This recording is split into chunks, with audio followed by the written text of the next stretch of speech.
দেখছেন এটিএন বাংলা সংবাদ। বিলাসবহুল গাড়িতে সিএনজি সরবরাহ বন্ধ করতে শিগগিরই সরকারকে সুপারিশ করবে পেট্রোবাংলা।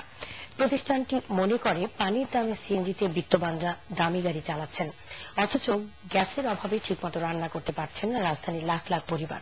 এই সুপারিশ বাস্তবায়িত হলে রাজধানীতে রান্নার গ্যাস সংকট কিছুটা কমবে বলে আশাবাদী পেট্রোবাংলা। গোলাম পারভেজের রিপোর্ট। চাপ কম থাকায় রাজধানীর সিএনজি স্টেশনের আশপাশের আবাসিক এলাকাগুলোতে চলছে চরম গ্যাস সংকট। সকাল ৮টা-৯টার পর থেকে বিকেল এমনকি সন্ধ্যা পর্যন্ত বাসাবাড়িতে গ্যাস থাকছে না। সময় মতো গ্যাস না পেয়ে বিপাকে পড়ছেন মিরপুর, খিলগাঁও, কলাবাগান, মোহাম্মদপুর, রামপুরা, যাত্রাবাড়ি ও বসুন্ধরা সহ রাজধানীর বিভিন্ন এলাকার মানুষ। রান্না মানে সব কেরোসিনে হচ্ছে, বাচ্চাদের খুব সমস্যা হয়ে যাচ্ছে, বাচ্চারা ওদের পেট খারাপ হয়ে গেছে, ব্লাড যাচ্ছে পেট দিয়ে বাসি খাবার খেতে খেতে। মানে রাত্রে রান্না করে রাখি, সকালবেলায় ওইটা ঠান্ডাটা খাওয়াই, গরমও করতে পারি না। গ্যাসের অল্প দাম, মানুষ গাড়িতে করে গ্যাস ভরছে, সিএনজিতে গ্যাস ভরে ভরে ঘুরে বেড়াচ্ছে, অথচ আমরা না খেয়ে থাকছি। আমরা সকালের খাবার খাচ্ছি, দুপুরে খাবার খাচ্ছি, রাত্রে এভাবে, কারণ সকালে গ্যাস থাকে না। একদিকে রান্নার গ্যাসের চরম অভাব, অন্যদিকে সিএনজি পাম্পগুলোতে গ্যাস নেওয়ার জন্য অপেক্ষা করছে বিত্তবানদের বিলাসবহুল অনেক গাড়ি। তেলের তুলনায় 4 ভাগের 1 ভাগ খরচ হয় বলে বিত্তবানরা গাড়িতে গ্যাস ব্যবহার করছেন। বেশি সিসি গাড়িগুলো কিন্তু কনজাম্পশন বেশি হয় এবং এই জন্য ওরা সিলিন্ডারও বেশি রাখে, বেশি ক্যাপাসিটিতে তারা গ্যাস কনজিউম করে। তাদেরকে রেশনিং করে দিলে ভালো। বোতলজাত 1 লিটার পানি যেখানে 17 থেকে 18 টাকায় বিক্রি হয়, সেখানে 1 ইউনিট গ্যাস বিক্রি হয় 16 টাকা 75 পয়সায়। আশপাশের দেশগুলোর মধ্যেও সিএনজির দাম বাংলাদেশে সবচেয়ে কম। মার্কিন ডলারে এদেশে প্রতি ইউনিট সিএনজির দাম 25 সেন্ট, ভারতে 62 সেন্ট এবং পাকিস্তানে এই দাম 75 সেন্ট। পেট্রোবাংলা চেয়ারম্যান জানান, বাংলাদেশে গ্যাস, জ্বালানি তেল ও বিদ্যুতের দামে কোনো সমন্বয় নেই, এমনকি প্রাকৃতিক সম্পদ ব্যবহারের ক্ষেত্রেও রয়েছে অনেক বৈষম্য। তাই বিত্তবানদের গাড়িতে গ্যাস সরবরাহ সংকুচিত করার কথা বলেন তিনি। বিত্তবানরা যখন অনেক টাকা দিয়ে তারা যখন গাড়ি কেনেন, তখন অবশ্যই তারা মাত্র এই অল্প পাশে গ্যাসের জন্য তারা দীর্ঘক্ষণ লাইনে দাঁড়িয়ে থাকবে না। 16 টাকা 75 পয়সায় 1 মিটার কিউব আপনি গ্যাস পাচ্ছেন এবং সারাদিন ধরে গাড়ি চালাচ্ছেন। এটা আমার মনে হয় যে গরিব দেশের জন্য এটা অত্যন্ত একটি খারাপ নজির। সরকারকে আমরা পরামর্শ দিব, গ্যাসের ব্যবহার যেন সার্বজনীন হয়, সুষম বন্টন হয়। গ্যাস সংকট মেটাতে পেট্রোবাংলা নতুন করে অনুসন্ধান চালিয়ে যাচ্ছে বলে জানান চেয়ারম্যান। গোলাম পারভেজ, এটিএন বাংলা, ঢাকা। এবার আরএফএল কোরবানি হাট নিয়ে রিপোর্ট।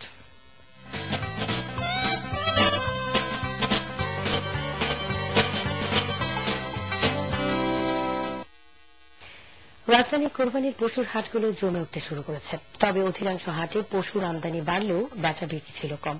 এদিকে গাবতলী হাটে 6.5 লাখ টাকায় রাজস্থানী একটি উট বিক্রি হয়েছে, আর একটি গরুর দাম উঠেছে 15 লাখ টাকা। ক্রেতারা কেনার চেয়ে বেশি ঘুরে দেখছেন। তবে ব্যবসায়ীরা বলছেন, অ্যানথ্রাক্স আতঙ্ক কেটে যাওয়ায় পশুর আমদানি এখন অনেক বেশি। রিপোর্ট করছেন আরিফ হোসেন, ছবি তুলেছেন সজল বর্মন। রাজধানীর গাবতলীর পশুর হাটে ময়মনসিংহ থেকে আমদানি হওয়া এই গরুটির মালিক দাম হেঁকেছেন 15 লাখ টাকা। তার মতে, গরু মোটাতাজাকরণ প্রকল্পে সরকার সহায়তা দিলে কোরবানির গরু ভারত থেকে আমদানি করে নয়, দেশি গরুই রপ্তানি করা যাবে। আমরা দাম চাচ্ছি তো অনেক টাকা, 15 লক্ষ টাকা দাম চাচ্ছি। এটা আমি যদি খাদ্য উৎপাদন সরাসরি যাবো কাজ। কোরবানির জন্য গরু ছাগলের পাশাপাশি রাজস্থানের উটেরও আমদানি হয়েছে। শনিবার একটি উট বিক্রি হয়েছে 6.5 লাখ টাকায়। ক্রেতাদের আকর্ষণ করাতে ব্যবসায়ীদের আয়োজনের শেষ নেই। তবে ক্রেতাদের অভিযোগ বেশি দাম নিয়ে। দামের সাথে অতিরিক্ত হাসিল আদায়েরও অভিযোগ রয়েছে তাদের। গতবারের চেয়ে এটা 1.5 বেশি। আর বিক্রেতারা বলছেন, গরুর আমদানি বেড়েছে, দাম মোটেও বেশি নেওয়া হচ্ছে না। তারা ছোটখাটো চাঁদাবাজির শিকার হলেও নিরাপত্তা কর্মীদের তৎপরতায় তারা সন্তুষ্ট। চাপি বসে তাকে মোচরে লাগে, 100 লাগে। মাল কম, তার জন্য একটু ভালো আশা করতেছি। মনে হচ্ছে বাজার আবার জমে উঠতেছে। অ্যানথ্রাক্স রোগের আতঙ্কে ক্রেতারা এখনো গরুর বিকল্প ছাগল কিংবা ভেড়া কেনার আগ্রহ দেখাচ্ছেন। আর এ কারণেই এখনো ছাগলের বাজার একটু চড়া। এই অ্যানথ্রাক্সের কারণে মানুষে অনেকে কেনার আতঙ্কে ছিল, এখন স্বাভাবিক হয়ে যাচ্ছে, ওই রোগের জন্য হচ্ছে না। এবার বেচা কিনে তো হচ্ছে না। এদিকে গরুর পাশাপাশি মহিষও আমদানি হয়েছে এবারের ঈদের হাটে। রাজধানীর 2টি স্থায়ী হাটের পাশাপাশি কোরবানির ঈদ উপলক্ষে 12টি অস্থায়ী পশুর হাট বসেছে। আরিফ হোসেন, এটিএন বাংলা, ঢাকা। আফতাব গ্রুপ অর্থ সংবাদ।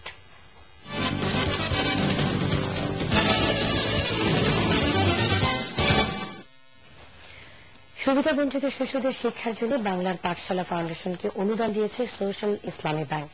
ফাউন্ডেশনের প্রধান সমন্বয়ক আহমেদ জাভেদ চৌধুরীর কাছে অনুদানের চেক হস্তান্তর করেন ব্যাংকের পরিচালক কামালউদ্দিন আহমেদ। ব্যাংক কর্মকর্তারা জানান, সামাজিক দায়বদ্ধতা থেকে সুবিধা বঞ্চিতদের জন্য এই অনুদান দেওয়া হয়েছে। ব্যাংকের অতিরিক্ত ব্যবস্থাপনা পরিচালক আবু সাদেক মোহাম্মদ সোহেল এই সময় অনুদানের মধ্যে উপস্থিত ছিলেন।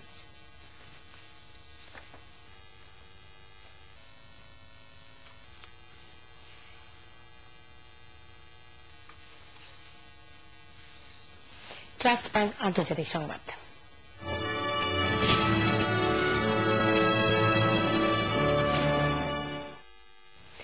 আফগানিস্তানের জালালাবাদে নেটো নেতৃত্বাধীন সামরিক ঘাঁটিতে হামলা চালিয়েছে তালেবান জঙ্গিরা। এ সময় নেটো সেনাদের সাথে সংঘর্ষে 8 জঙ্গি নিহত হয়। আফগান সরকারের এক মুখপাত্র জানিয়েছেন, আত্মঘাতী বোমার বেল্ট পরিহিত 14 জঙ্গির একটি দল ওই সামরিক স্থাপনায় ঢোকার চেষ্টা করলে সেনাদের সাথে সংঘর্ষ বাধে।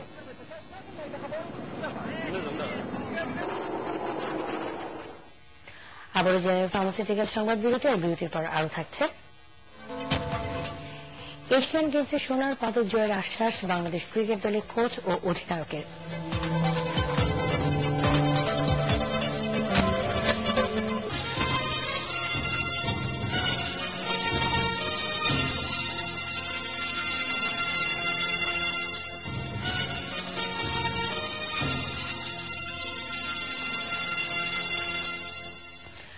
আরেকবার আমন্ত্রণ এটিএন বাংলা সংবাদে।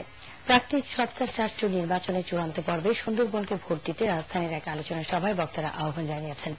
পর্যটন শিল্পের সমস্যা ও সম্ভাবনা নিয়ে শওকত ওসমান মিলনায়তনে অনুষ্ঠিত এই সভার আয়োজন করে বাংলাদেশ পর্যটন বিকাশ কেন্দ্র। সমাজে গুরুত্বপূর্ণ অবদানের স্বীকৃতি হিসেবে অনুষ্ঠানে এটিএন বাংলার চেয়ারম্যান ড মাহফুজুর রহমান সহ বিশিষ্টজনদের সম্মাননা দেওয়া হয়।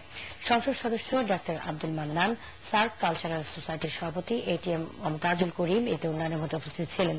পরে ছিল সাংস্কৃতিক পরিবেশনা।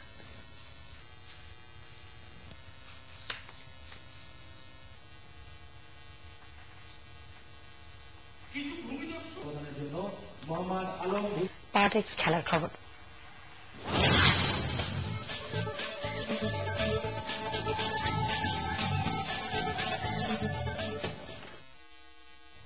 এবারের এশিয়ান গেমসে সোনার পদক জয়ের আশ্বাস দিয়েছেন বাংলাদেশ ক্রিকেট দলের কোচ ও অধিনায়ক। মিরপুর শেরেবাংলা জাতীয় স্টেডিয়ামে সংবাদ সম্মেলনে তারা আরো জানান, চীনের উইকেট সম্পর্কেও দলের খেলোয়াড়দের ধারণা আছে। অধিনায়ক মোহাম্মদ আশরাফুল, নাঈম ইসলাম, সোহরাওয়ার্দী শুভ, নাজমুল হোসেন সহ জাতীয় দলে নিয়মিত বা খেলছেন এমন 10 ক্রিকেটার আছেন এই দলে। 15 ক্রিকেটার সহ 22 সদস্যের দল 19 নভেম্বর এশিয়ান গেমসে অংশ নিতে চীনের উদ্দেশ্যে রওনা হবে। গেমসে পুরুষ ক্রিকেটে সোনার পদক জয়ের মিশনে শ্রীলঙ্কাকেই বড় বাধা মনে করছে বাংলাদেশ। তবে নিজেদের সামর্থ্যের ব্যাপারেও বেশ আশাবাদী বলে জানিয়েছেন কোচ সারোয়ার ইমরান ও অধিনায়ক আশরাফুল। চেষ্টা করবো আমরা ভালো ক্রিকেট, অবশ্যই আমাদের লক্ষ্য তো অবশ্যই ফাইনাল খেলা, কিন্তু কঠিন হবে এটা অবশ্যই, কারণ শ্রীলঙ্কার সাথে হয়তো আমাদের সেমিফাইনালে খেলতে হবে।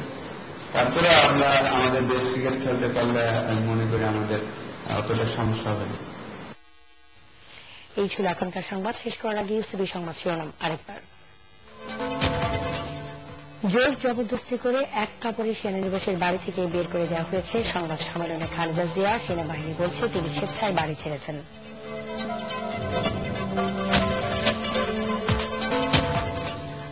সারা দেশে কাল সকাল সন্ধ্যা হরতাল ডেকেছে বিএনপি। প্রত্যাহারের দাবি আওয়ামী লীগ ও ব্যবসায়ী নেতাদের। রাজধানীতে বিক্ষোভ, ভাঙচুর, অগ্নিসংযোগ।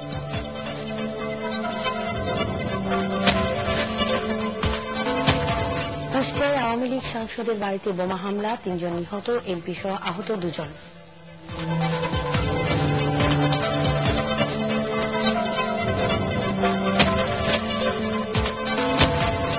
দুদিনের সফরে ঢাকায় তুরস্কের প্রধানমন্ত্রী, কাল শেখ হাসিনার সাথে বৈঠক।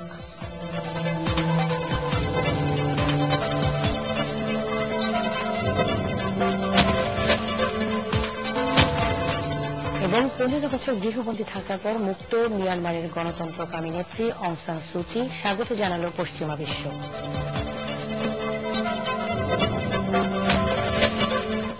সবাইকে পরবর্তী সংবাদ দেখার আমন্ত্রণ জানিয়ে শেষ করছি। খোদা হাফেজ।